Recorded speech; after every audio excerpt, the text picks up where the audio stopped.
Fact. Hey, Hello. Jax James. Welcome to the Feminized podcast, sister. Thank you so much for having me. It's a pleasure to be with you today, Liz. You'll read in the email that I sent earlier that we will be editing this recording. It's going to drop next month, and I will have a full intro about you before we even start in on the Oh, conversation. that's super cool. Yeah, man. So don't even feel like that, oh, we got to stick to the script. No, girl. We can fill Patrick's in the like, I'm going to blanks. use my talents here. Yeah. He's like, hey, no. He's like, with you two, it doesn't take much talent. I mean, come on. It's Jax. So yeah, I'm gonna do that recording. But Feminized podcast is, it's a project that I'm so passionate about. I mean, we all are. Um, because it's giving more of a voice to women in the industry. It's not about us versus them, but it's like, I looked around and there's nothing that's specific, just women, Right. and it's also the conversations that I want to have, about parenthood, about relationships, about how we use cannabis in sex, it's just the shit that I want to talk about. Yeah, the things that girls talk about, like whenever they're hanging out on their girls' night. Exactly. And it's amazing. The situation what we have now is like the dudes are even in the other room, and they're awesome, huge supporters of the movement, of course, big time female supporters, in all things. But, they're not even in the room with me. And so I kind of, it's cool. It's just a Well, cool as a feeling. mom, being alone in a room is like the gift you want. When you're Dude. together, your partner's always like, "Hey, what are you doing?" Yeah, no. I just want peace. So, Jax James, babe, how are you doing? Talk to us. Just tell me, give me your bio if you don't It's mind. been a wild ride, It's been a sister. minute. So bio, we going Uh, to the way back machine, I, or we just I'm. doing like what's been happening recently? I mean, I'm gonna take a bong rip, so I'm getting comfortable. All Okay. right, I you want be it comfy. all. I want it all. You tell me when you have to peace out. While Okay. you take some hits from the bong, I'll give a little bio. Okay. Um, I grew up in Houston. I'm a Texas native. I moved to Austin in 2001. And in 2005, I met the former executive director, Josh Schimberg, and his wife at a political meeting. And they were like, "Oh, did you know there's activism surrounding marijuana?" And I was like, "You don't say." And what year was this again? 2005. Wow. And so I started volunteering What? with them. And eventually I was like, "Oh, I like this. Y'all need more help. I could be your volunteer coordinator." And then eventually I was like, "Okay, we need to have some structured lobby days, and we need to have like a voter's guide." And so I started creating all of these things, and I became our political and legislative director. And then eventually, Josh, he had been the executive director for 10 years and Mm-hmm. was doing other things with his life. And I was the deputy director along with Cheyenne, who was executive director. And then she stepped down as well. And so it was kind of like, what do we do, you guys? And everyone was like, you? Yeah, all the fingers. Yeah. And so I started being the executive director in 2015, and I have been doing that ever since. In 2017, so Texas Normal is a 501c4 grassroots advocacy organization. We can lobby, we can do all the things. But there's certain restrictions on 501c4s. There's multiple types of nonprofits, and so we decided a 501c3 would be important, one that didn't have cannabis in the name, where people could donate for a tax deduction, where we could focus on really being a public charity educational type of situation. And so I created a foundation for an informed Texas and worked with them doing all of these Okay. workshops across the state. And we did that. Do you remember that medical ad that we ran? The Yes. first medical Yes. ad, and 1.8 Yes. million Texans saw it. It was on Fox News and MSNBC, and I was like, "Yay, we did it!" That's such a huge win. God, that's such a huge win. I mean, it Yeah. shocks people to know and to hear that just how much the media, mainstream media hates cannabis. And No, you they know don't. the No, truth they love is, it. No, you'll get the jokes, you'll get the yeah. stoner bullshit, And but I you will won't say in get the good Texas with the shit. media, I had to start being like, hey, this is a medical cannabis, news story you're doing. So here's some B-roll that's not people smoking at a festival.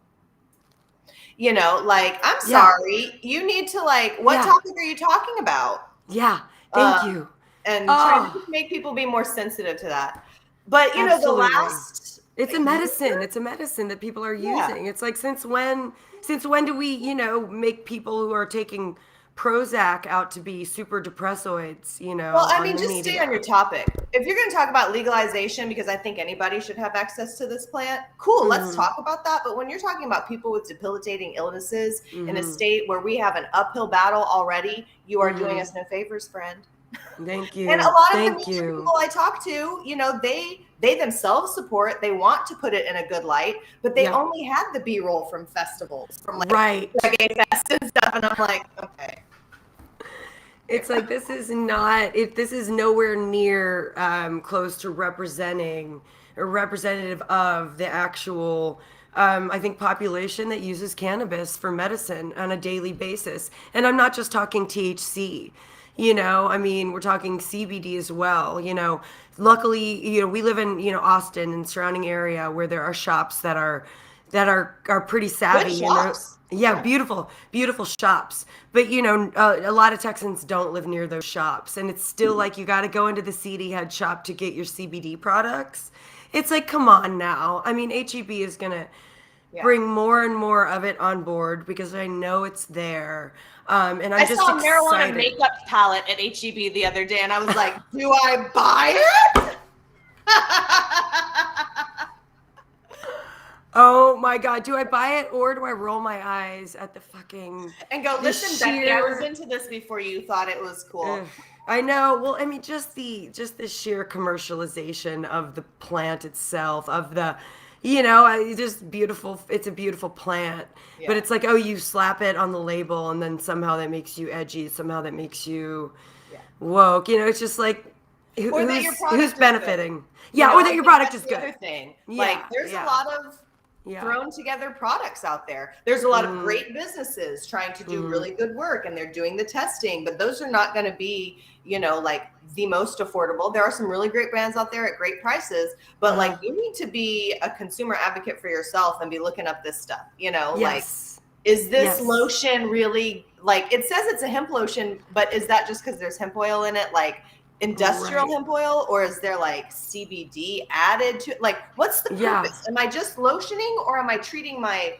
tendonitis, or like what? Right, exactly. Or do I want that CBD to get into my skin for a certain reason? I Yeah. mean, it's all about the intention. And right now there's just a green wave. People are making a lot of money slapping. Oh shit. Sorry, I have to plug my computer in. Oh, 1 second. Why isn't it plugged in? 1 sec. Sorry, sorry. all good. Go Um, on. Quit begging. Quit begging. Go lay down. You're a good boy. Go lay down. okay. Hey, Patrick. Patrick Pope. Paging Dr. Patrick Pope. Patrick.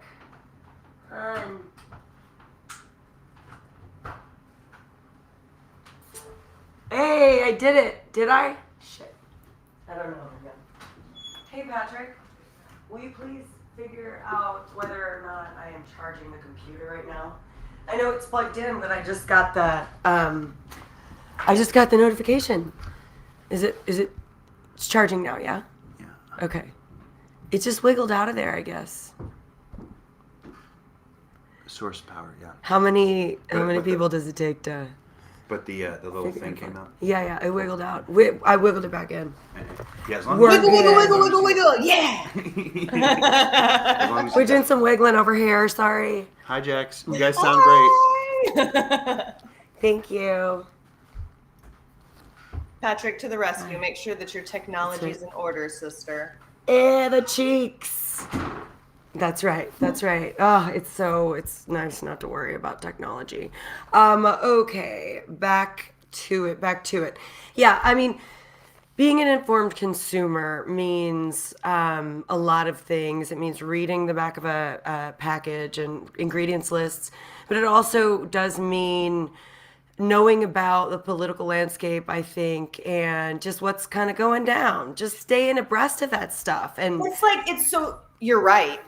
But let me tell you how frustrating it is to me, the idea that like to have a good consumable product, I have to be engaged in the legislative process. Like I feel like businesses should be self-regulating and having best standards of practices, and there should be regulatory like there shouldn't be any fraud or poison or any, right? But like, why do I need to be involved in the legislative process to make sure that someone's not poisoning me? But you're right, and that's where we are today. In Texas, we have our drug laws are at the state level. We can't, do a ballot initiative at the state level to change that. But now you've got to be like, I'm going to vote in primaries. I'm going to vote in the general election. I'm going to be a legislator every session, which is every 2 years, and keep track of how that worked, And so that's why you need organizations like, I know your organization does that, Texas Normal. There's the coalition. There's lots of different organizations that are working on making sure that people have good current information. But even then, there's a lot of people popping up now, like, ooh, cannabis. Like they want to be the person that you go and you talk to about it. And I say, welcome to the fold, but you better have the right information if you're going to try to educate the masses, because if you put something out there that's erroneous, you can really cause some problems. You really, really can, and you're not doing anyone any favors. And I think that you run into problems when it becomes more about the ego, when it becomes more about my identity, in making my identity this plant, and because it really does make people feel good. And it also attracts, it attracts people who suffer from mental health issues. And I think chronic pain, which can make people irritable, or, like we meet a lot of people we need to have compassion for. Yes, we do. But the plant is, you can work for the plant in different ways. When people start to become spokespeople, and you see that kind of wrapping themselves up into the plant, and it's just, I don't know. That's when things go awry. Okay, that's when shit goes kind of sideways, and and I like to tell a history story. I always like to give a history lesson when people are talking to me about like, oh, we should do this and that, and that, like I'm gonna go smoke at the Capitol steps. I'm like, let me tell you a little story. Back in 1996, or was it 7? I can't remember now, but this was before our drug laws were managed at the state level. Localities could change their drug laws however they wanted. And there was a ballot initiative in San Marcos to legalize medical cannabis. It was really popular. People anticipated it would pass. And then some local college activists were like, we're going to go smoke on the courthouse steps and like talk about this or whatever. And they got in trouble and they got arrested and it got on the news. And then the state capitol was like, I'm sorry, San Marcos, what are you doing? And then they changed it to where now you have to change the laws at the state level. Oh, so those cool little activists back in the 90s, being like cool or whatever in their minds, they effed us all over. Like real good. I'm gonna just sip on my tea real quick. I want everyone to on that history lesson, okay? I'll join you. Jax James, everyone. That's pretty much why I love you. It's like the best of the facts about cannabis, and just the delivery is just so scrumptious and amazing. You're gonna have fun with it, Liz. You know this. You do. So what is 2022 hold for you, Jax? What are you up to? Well, let's look back at 2021 first, because I got to tell you, it was like a huge year of change. You and I, we were at the Capitol a lot. We got some laws changed. We saw things go farther than they ever went before. Summer happened, and then, my life started to change a lot. I got a job offer with National to help manage their state policies for every state in the nation. And I had to really think, okay, how do we make this happen? And it takes a team. So we were able to get an administrator to help Texas Normal, because, Texas Normal has to have someone doing the day-to-day stuff.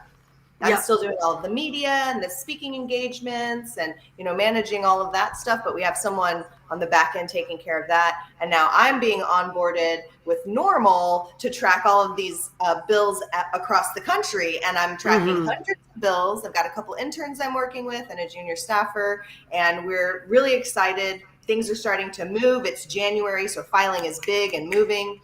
But in the Texas front, 2022 is an interim for us. We're not in a legislative cycle like some of these other states are. Right. So what I'm really focusing on is the voter guide.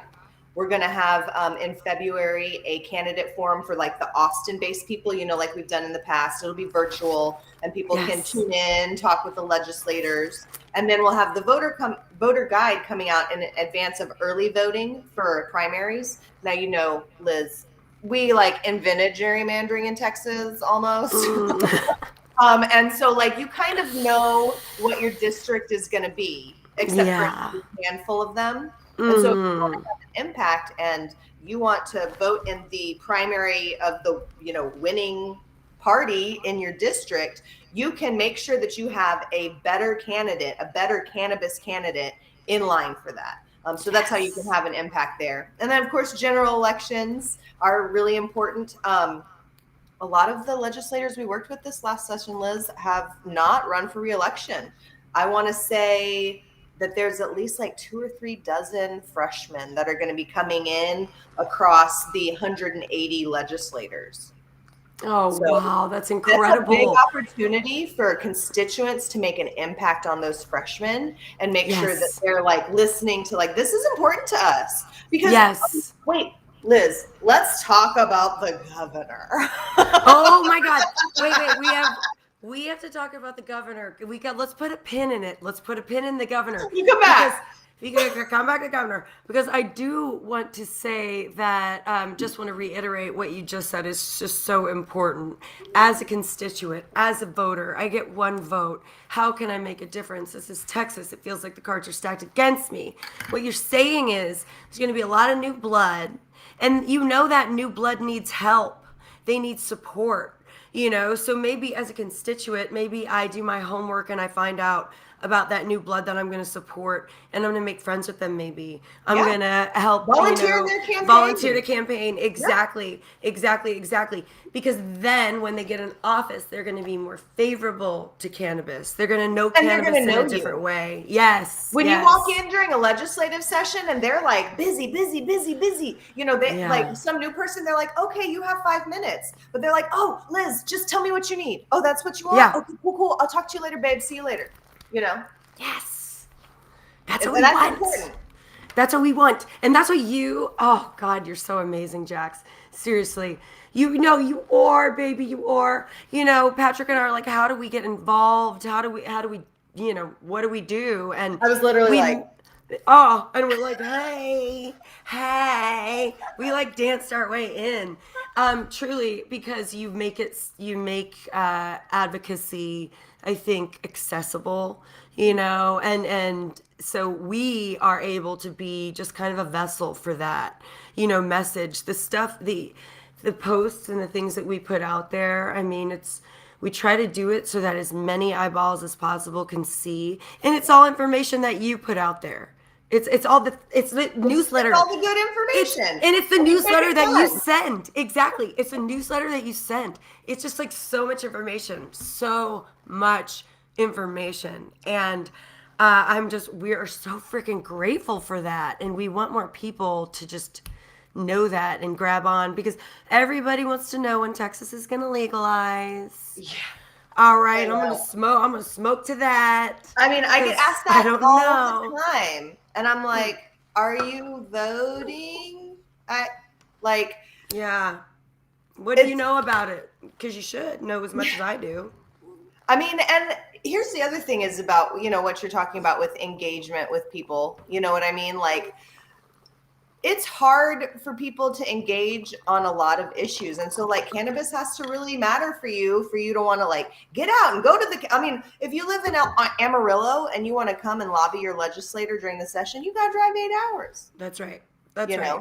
And so it can be a challenge. So I understand why people feel, I mean, just broadly disenfranchised from, the way that the program and the government works. Yes. And it's hard to overcome that because there is that gap, and legislators lag behind the voters. We see like 60% of Texans want legalization.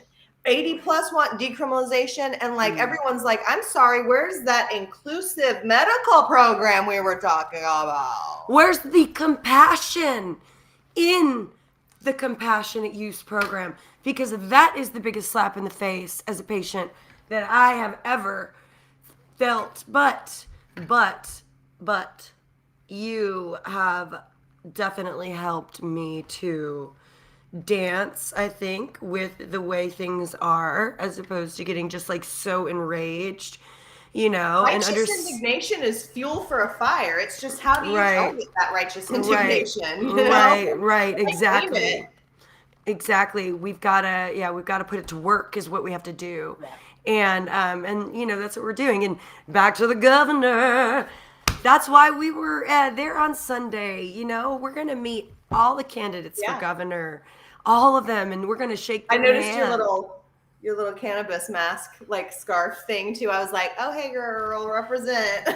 This is it. It was right here. Yeah, that one. Yes. And oh God, it was like, cause it's a really pretty scarf and it's a pretty like illustration of a leaf. But you wouldn't know it at first. And then when you know it, it's like, you can't unknow it. Yeah. And we were right there, and I know that he saw it, and I know he felt it, and I did say to him, I asked him, I wish you would, consider expanding the Compassionate Use Act to include all Texans and all Texas patients, especially pain patients. Yep. And we need to stop spending taxpayer dollars on putting people in jail. And I said, and you saw he made a comment about it, right? Yes, on Monday. And he shook my hand. He looked me in the eye and he's like, "Thank you. It's a serious issue and we are addressing it." And I said, "Thank you. You need to not make this an issue, though. You got to take the wind out of Beto's sails." Okay. I mean, And I had to tell him, don't make it an issue. It should not. Beto should not win on cannabis. I mean, whoever's gonna win, whatever. I know this and is I'm just saying, state, and but I know, and I'm sorry. I'm not gonna pick winners or losers on that. I'm not even. Well, I'm not either. What I'm saying is, I don't care. What I want to do. This should be it's bipartisan. Is your point? Why are we making it a divisive thing? But here's my thing, Liz, is that his comments. So he reiterated not wanting to stockpile jails. He made that comment last election cycle. Yeah. But then he's like under the impression that decriminalization has happened based on his statement. Honey, no. And I think he thinks that, and let me explain why. Because his staff has worked for 3 legislative cycles with offices of those trying to decriminalize or reduce penalties having to do with cannabis possession. And he's like, it's been 3 cycles. How has it not passed? That's what I think he's thinking. I'll tell you how it hasn't passed. The lieutenant governor. Damn Patrick. And so, to that point, this has been something that, leadership in the House has made a priority. This is something that it's a priority for, the Texans. And it's just like, how much longer is the lieutenant governor going to stand in the way? Right. Right. How much longer will the governor allow the lieutenant governor to stand in the way? I'm sorry, Greg, but you look real weak when it comes to cannabis. Well, in fact, you are the weakest candidate when it comes to cannabis. We're trying to get a meeting with him, Jax, next week, and I'll keep you posted and text you for advice. I don't want to put anybody against the ropes and make anybody feel bad, but the truth is the truth. And we are far from decriminalized. It is far from a Class C misdemeanor. It's ruining lives, continues to ruin lives.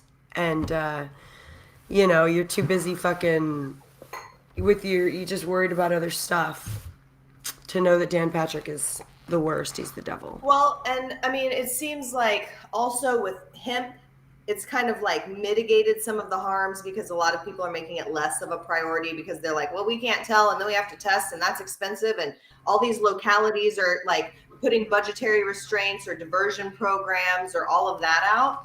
And so it makes the numbers look, less because they are less, but that doesn't mean that people aren't getting harassed by the police. It doesn't mean that people aren't still having to go through a whole diversionary program, pay a lawyer, pay these fees. So there's still these consequences, even if maybe people are not getting arrested everywhere. But that is also a problem because what you can do in Austin, in Amarillo, you're going to get arrested for. That's right. And that's just not fair. That's right. To Texans we're a huge state. And I understand that in some places there's like, you can't buy alcohol here or whatever, but like cigarettes are available everywhere. Thank you. Like all this stuff. And it's just. Cigarettes are available everywhere. Guns are available everywhere. Why can't we be trusted with this plant? Like, why do we care so much about this fucking plant? We all know why. Prohibition, racism, it's a systemic issue that we've got to dismantle. We've got to stop putting people in jail.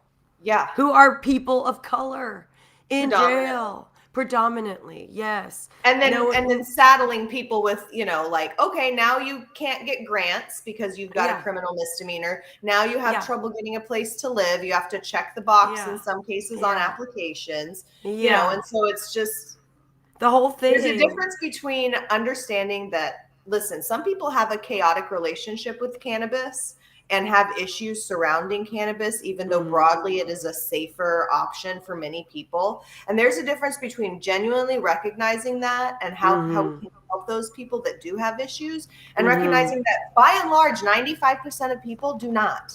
And it is not hurting people. What's hurting people is the law. That's the problem. Right. Amen, amen, amen. And even if the law is easier, it's like, the law has no place and no business in this. If the law doesn't care. Yeah, if law doesn't care. Small government, Texas.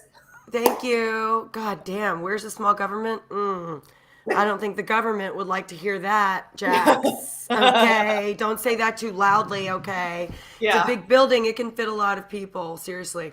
No, but I mean, I think if we have a warning on every pack of cigarettes that, by the way, this is going to kill you, because science says so or whatever. And my parents are smokers, cigarette smokers, so my heart goes out to them. But there's a fucking thing on the pack. You're going to die. But you can light up down the street, and it's just. Because you get to decide what you do with your body, right? Exactly. But they like that in only certain arenas. You can only use that phraseology about certain things. And so that's another issue is, yes, cannabis is an important, issue and subject matter to address. But when it's like triaged with all these other topics, it's not totally at the top. So people can kind of feel a little like we can be wishy-washy on it. And since in Texas, we don't have ballot initiative at the state level, and, unfortunately, they kind of can be until it becomes a big enough issue that voters are going to decide elections based on it. Yeah, it's just maddening. It's maddening because I know that as a community that if we did have a true doorway to moving, legalization along, that we would use it. But we don't. I mean, what we do is what we're doing now is informing and advocating. We're doing everything we can, right? Yeah. This is the rub.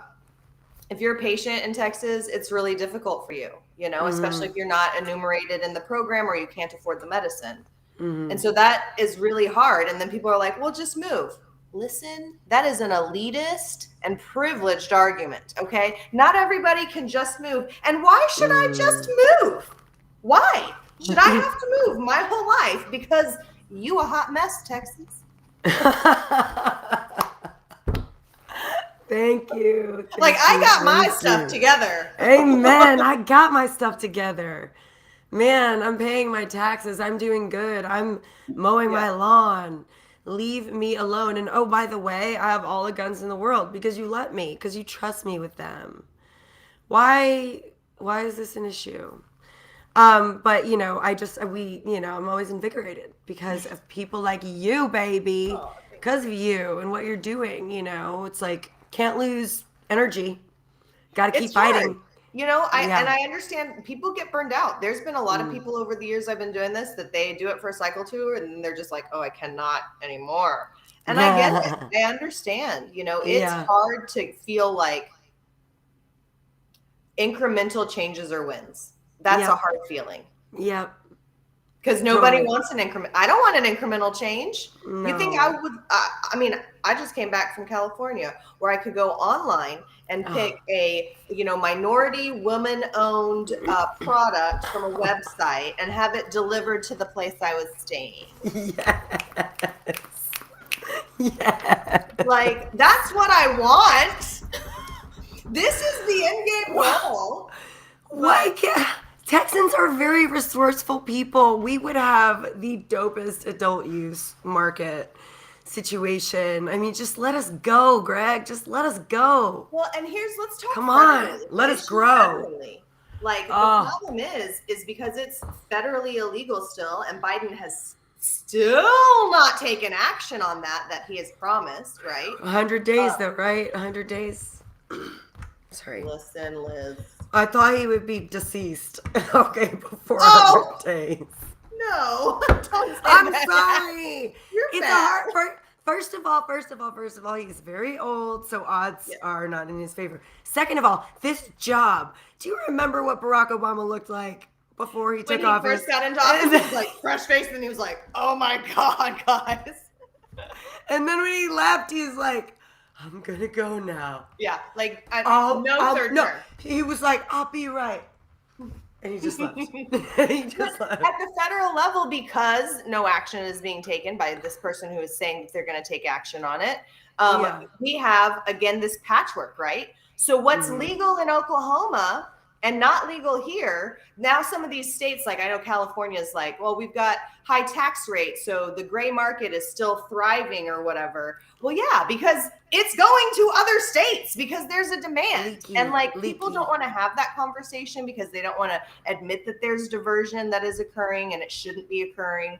And I get that, but it's more to the point that people want access to THC and they're going to find a way to do it. And you can either, make a nominal tax on it and some regulations that have patient protections in it and, reap some reward from it, or you're going to continue to have people coming into other markets and taking things into their state. And so if at the federal level, we could deschedule it, then it would empower states to have to come in line with that. It's like with hemp, Liz, when they did the Farm Bill in 2018, that instigated a process in Texas so that our CSA has to match the federal CSA.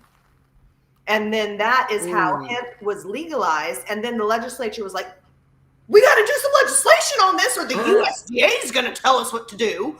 And so they got right on it and created it. Oh my God. Oh my God. Oh, it's just, So I'm like, Biden. Yeah. Come on. It's working. Come on. Biden. It's ticking. God, Biden, just do it. Please, just do it. You said you'd do it. And Kamala, you owe it to the nation to do it. And listen, there are good faith opinions on both sides of the political aisle about lots of different candidates. Those opinions aside, simply looking at cannabis, these two Democratic candidates at the time, they needed to say those things for a vast majority of Democrats to want to be able to vote for them. And I need them to prove that they were not just saying it. Yes. That's it. That's all we're all asking lip for. Service. I don't want lip service. It does nothing for me. No. And it's not complicated. It's not complicated at all. And in fact, we've overcomplicated it. It's so fucking confusing. Nobody knows what the goddamn laws are anymore. So let's just do it. Like remember back in 2015 when David Simpson was like, hey, let's regulate marijuana like tomatoes. I was like, yes, let's do that. And people were like, oh, no, we're not going to do that. We're going to regulate it like it's plutonium, okay? Yeah. Goddamn right. And you're going to be on that plutonium list forever. Like, Jesus. I know so many people are like, I would be a patient, but I'm scared of getting on the list. I'm just like, hey man, we got to make the decisions we got to make. I get it. yeah, I'm I happy to get be it. on the list. I don't Me, care. yeah, me too. Me Come and too. take it. Me too. Bring Straight it. up. I know enough people who would, and this is coming from a place of privilege. Not everybody can say that, but because of what I've done and the people that I've met, like, come on, I've got 8 lawyers I'll call about it. Yep. You know, I like, we'll do. You want to ride this ride? We'll ride this ride. We are in line, okay? We are in line to get on that ride as well with you, with cameras and all of it. Because you know what's happening, Jax, is that you're making history. You are making history just step by step. And yes, it's taken years. And of course it's taken years. You know, it sucks that it's taken years.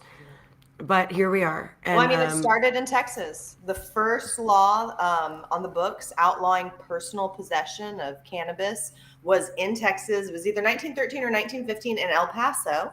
And it was because the people across the border, Mexico. racist. Yeah, and that's why it's marijuana. So racist. With an Yeah. H. With an H. We didn't even bother to learn how to spell the word. So it's going to take time to undo it. It's just frustrating that because of what happened in the 90s, our hands are so much more tied in this state than other states, and we have to go through the legislative process. Yeah. And if you look at the states that are kind of left, it's mostly people who have to go through the legislative process. Ballot initiative people are, you know, already doing it fine.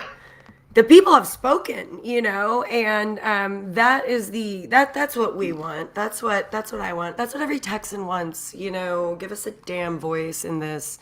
There's so many beautiful things that cannabis brings, I think, to communities and to states when it finally opens up. And you know, in Texas, I just know that we're gonna just crush it. So I'm really excited about that too. I'm like, please, this is like, oh God, our farmers are the best. Okay, so Jax, I ask my guests 3 questions. Okay. So I'm gonna ask you yours right now. So get ready. No. Okay, the first question, and usually if you would be smoking, you might want to take a smoke. Because it's a so thing. So time tickets from the bong? Noted. It's okay. Yeah, noted. We'll edit it in. Okay. A cartoon version. Yeah. Thank you. That's happening. But yes. Okay. First question is, Jax James, who is in your dream smoke circle? So 3 people, dead or alive. We need some smoke circle music. Okay, this is a hard question, actually. How do you pick 3? It's so hard, but you got to try.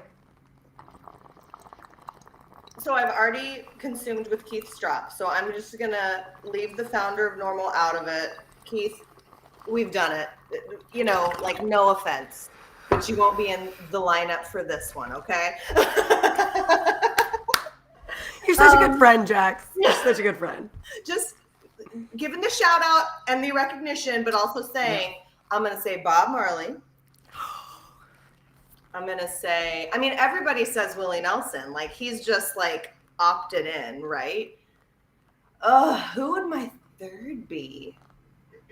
Oh, that's a really hard one. Maybe Joe Moody. That might be fun. Oh, shit. Oh my God. Wow. I mean, I have no idea if that would even be an option. I have no idea if it's consumption habits. I'm just saying. No, it's an option. Exactly. This is in your this is your fantasy. Oh my God, that would be incredible. So much good work would be done. Yeah. During that sesh. All the good vibes. All the good vibes and Texas focused good vibes. You know, and Willie jamming with Bob. Oh, okay. And since I asked the question by default, I get to like slide in So this is in my mind. Hi, I brought this together. Yeah. Hey, I'm the organizer. Thank you. Here, take this joint. Thank you, Puff. Okay, question number two. What other women are inspiring you right now in the cannabis space? Oh man, there's a lot. I mean, like I look at Texas, and I mean, there's great male activists as well, and no shade thrown, but it's like very women centric and women run. How many do I get to pick? I mean, just one, but you could pick as many. How do you do You could that? pick two. I know, right? You could 2, 3, however many you want to. You know, so I look up to a lot of people that do a lot of different things. Like Liz, you do great with the media and getting people engaged on social media and getting Thank out you. the fun vibes of it. You know, someone like Yeah. Heather is really good at targeting, you know, the conservative talking points. Mm-hmm. There's a lot of great lawyers like Andrea Steele and Chasey Spencer who are like fighting good fights on the lawsuit front. I mean, I could keep going. I love it. I'm going to put another name out there, Susan Hayes. You know, she's a lobbyist for cannabis businesses and has done a lot to try to advance stuff. And now she's running for the Department of Agriculture. Yes. Can we talk about that? What do you think about that? Were you surprised? I mean, was I surprised? If you've met Susan, she's like she's from the country in Texas. She's from Texas. Fifth you know, generation. Like, she gets it. Her husband has been, you know, working in energy and different things like that for a long time. They grow hemp. You know, she was looking into doing like a little hemp house behind her house, you know, so she's got a wide variety, but it's also like looking back at what she's done over the years, doing legal stuff, you know, she's got a wide dearth of knowledge. Yes. So, you know, I think that she has the legal stuff down. She's got ag stuff down, and she understands the agricultural mentality. Now, I know that she has like, I don't know if worked with Commissioner Sid Miller is the right term, but like they've talked about hemp program stuff and this, that, and the other. And so it'll be interesting to see, you know, how they pair up against each other. But, you know, like may the best woman win. Amen. And sometimes the best man's a whoa man. Yeah, I'm so excited that you mentioned her. We're definitely gonna hopefully help her out a little bit with some media, not in front of the camera, but you know, some just more cool content. Yeah. Because we just love her so. Her spirit is just awesome, and I don't know, you know, she's a cannabis candidate, so. And she's represented a lot of, you know, agricultural cannabis companies too. Yes. You know, so like she has the knowledge, like maybe not like Sid Miller level knowledge on how to like ride a bucking bronco, you know, like I don't know that she knows how to do that, but she country. She country test. She wears a gun on her hip, okay, straight up. She got a cowgirl hat. She has a cowgirl hat. She's amazing. Oh God, she's like a Texas goddess. Truly, but yeah, she's got respect, and you know, she values farmers' economic liberty at the end of the day, right? That's what we're talking about. Truly letting farmers grow, letting us grow this plant, you know, and then we can take it from there. We've got enough brains in this. I almost said country. Oh my God, Freudian slip. We are our own country, Liz. We are. Jesus. Oh my God. We're gonna text it over here. We are. But it's like more, you know, it's like we've got enough brains to figure out the works. We're smart enough for that. But we need to stop hurting our farmers and let people grow.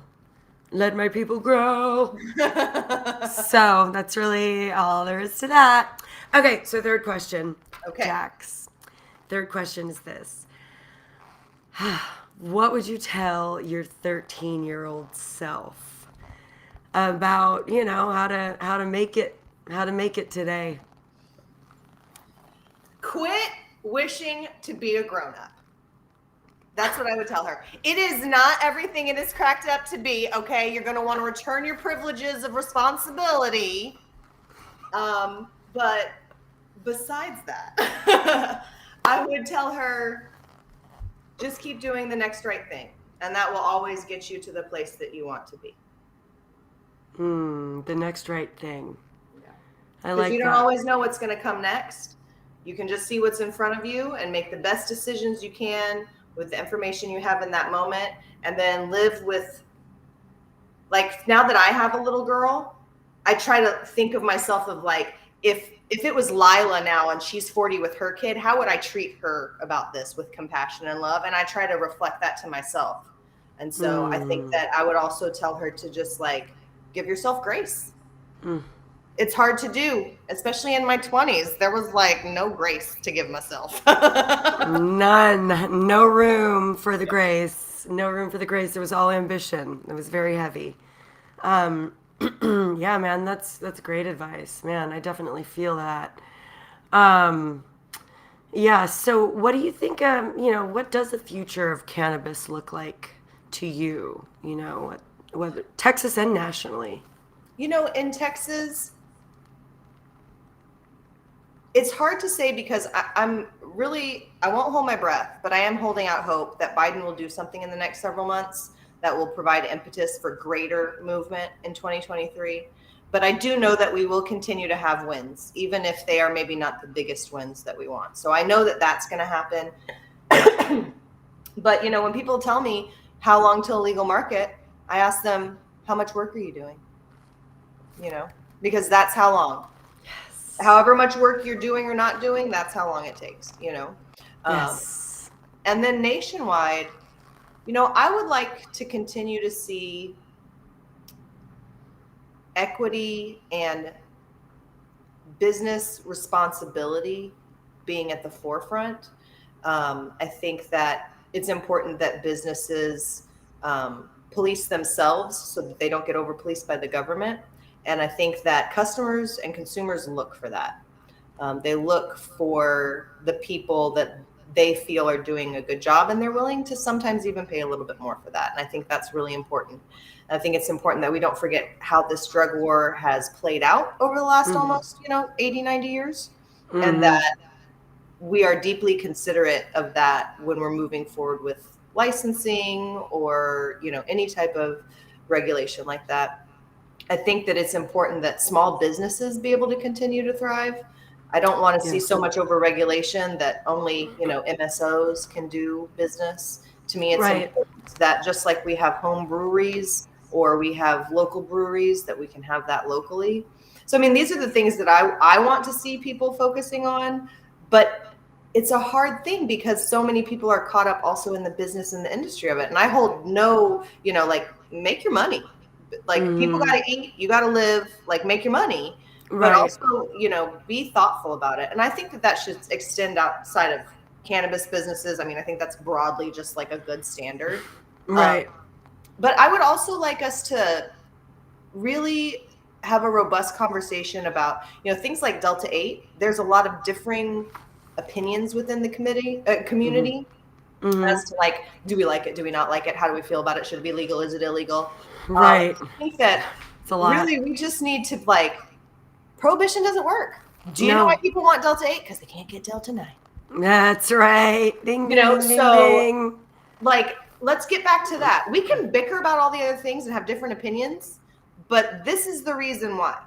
And I'm sure that people would rather just be able to make a high THC plant that they extract THC from and sell that Delta 9 THC than have to do this whole isomerization process, right? Yeah, come on. People are just going to keep coming up. It's desperation. With Yeah. Yeah. So, It's desperation. It's like, what are we doing? And a lot of people are pouring a lot of money into the right now. And I do not fault them one bit for it. Make your money, make your money, make your money. As long as you're putting a quality product out there. right. But it's not hurting anyone. But geez, man. It's like, just lay off the cannabinoids, government. I we'll worry be about, okay. I worry about everything changes. Everything changes. Yeah. And my biggest concern is just like it getting so big that there's no accountability. Right. I think that accountability is really important. So like as a consumer advocacy group right now, normal at the, national level, we focus more on like specific bills that decriminalize or legalize or create or expand medical or give expunction or, equity. These are like the focuses. But as more and more states adopt legalization or medical programs, it really changes into a regulatory type of engagement. So we may see some of that changing in the future, because while regulations generally affect businesses only, there are things that affect consumers, like testing and labeling. And I see, like, for example, in Massachusetts, they're trying to put THC caps on products so that you can't get more than this many milligrams of THC in a package at a time in a day, and I mean, do you tell me how many gallons of vodka I can buy at Specs? Yeah. I know you don't, because nobody's ever questioned me. And I buy a lot of vodka. No, I'm just kidding. Hello. No. But truly, I love this world that you're painting, and I'm a part of it. Patrick and I are a part of it. Come hell or high water, babe. We're with you 100%. And, just always let me know what you need. Absolutely. Truly. And come back and talk to me here. We've got some voting stuff to do together, I'm sure. We'll work on that together. I know you're going to continue to be at political campaign meetings and doing all that stuff. Just keep wearing that fabulous scarf. Okay. I will. I'm gonna, might have to like up my wardrobe, because I'm gonna be visiting with, When I first started lobbying at the Capitol, I was like, I need jewelry that is cannabis jewelry, but isn't like a pot leaf on it. And I started getting on like these little molecule necklaces and stuff. So I feel you on the like stepping it up. Yeah. I was like, yes, give me everything. I'm like, wait a minute, they're taking me seriously. This is good. How do I slide in a little bit of Greg, you're so funny. Oh, do you know what you should do? You should get a whole bunch of those scarves and have it be like the inner lining of one of your like business jackets. So it's like, yeah. That'd be so good. Find out about this print. I have to find out about a lot of things, Jax. Oh my God. So many projects, and I just I can't wait we'll talk about all of them offline, but this one is my baby, this Feminized podcast. So please come back. And the episode will be in February for sure. I'll let you know what the date is. I'll deliver all of the good, all the juicy little tidbits, social media tidbits. And there will be tidbits. I know how to do teasers. My buddies know how to do teasers. And it's really cool. It's very much about having the conversations that I want to have. So I 100% want you back on the regs. I'm here for it. On the regs. Okay. All right. Love you, babe. I appreciate you having me, Liz. I think that the Feminized podcast is going to be really great. Thank you. All right, darling. Have a good Saturday. And cut. No. And cut, you guys. We're done. Awesome. Thanks for grabbing me and coordinating this. I'm sorry I was hard to get a hold of. It's been like, I'm not shitting you. Every day I'm getting an email of 100 bills that I have to go through and pick our legislative priorities. So. Oh, dude. No, I can't even imagine. I cannot even imagine what you are going through, because you truly are living in the minutia. You're living in the trenches, and I'm so goddamn grateful. We are grateful for that. So yeah, I'm sorry that I was a little pushy, but this is an important conversation for me, and it's important for people too. This is going to be just as much a promotional platform for you. I mean, we love you. You're amazing. You're a bright light. Like, you're funny and you make us laugh. You keep being pushy, girl. I was just like, I'm sorry, good. I'm not texting back fast enough. No, you're good. You're good. I'm around, and I'll just keep reeling it in. So, Patrick, hi for me, or bye, or whatever. And Jack says hi and bye. Was that Tannis? You guys. Bye, Jack. Tannis and Tannis. Bye, Jax. Yeah. Thank you. I'm curtsying to you, friends. Awesome, guys. Perfect. Well, let me know when it comes out, and I will share it. We will. Beautiful. Absolutely. Thanks, Jack. Bye, babe. Thank you. Bye.